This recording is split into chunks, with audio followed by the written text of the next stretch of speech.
या फिर कहीं रुपया पैसा अटक गया हो, नहीं निकल रहा हो, किसी व्यक्ति से कोई काम करवाना है, वो काम नहीं कर रहा, कोई फाइल आगे नहीं बढ़ रही है, कोई कार्य अटक रहा है, तो एक जल के पात्र में जल भरकर 5 बेलपत्री शिव जी को समर्पित कर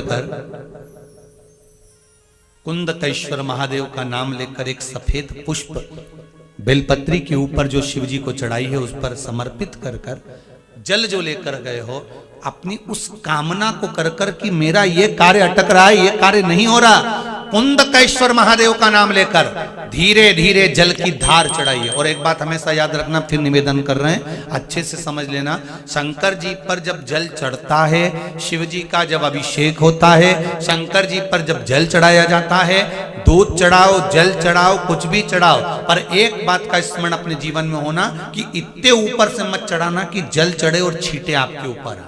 बहुत ध्यान दीजिएगा।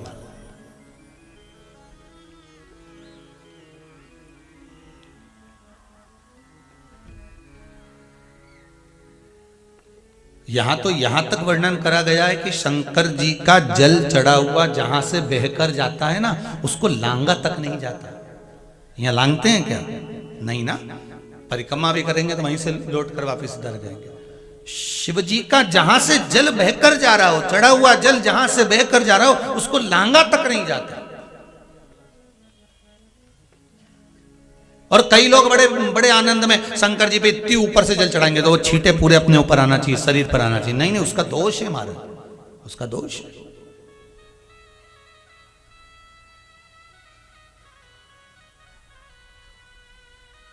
शिव जी को अगर आप जल चढ़ा रहे हो, जैसे आप भगवान को अगर जल चढ़ाओ, दूध चढ़ाओ, तो मान लो अगर जैसे एक सरल भाषा में समझ लो और अच्छे से, कि जैसे ये शिवलिंग है शंकर जी का, ये शिवलिंग है, और आप जल चढ़ा रहे हो तो इतनी ऊपर से छोड़ोगे तो पानी का छींटा तो अपने ऊपर आएगा, पर वही जल, वही दूध, वही सामग्री आप शिवलिंग से थोड़ी सी दूरी बनाकर अगर आप समर्पित करेंगे तो बाबा उसको स्वीकार भी करता है और आनंद की अनुभूति भी होती है, कार्य में सिद्धता भी आती है,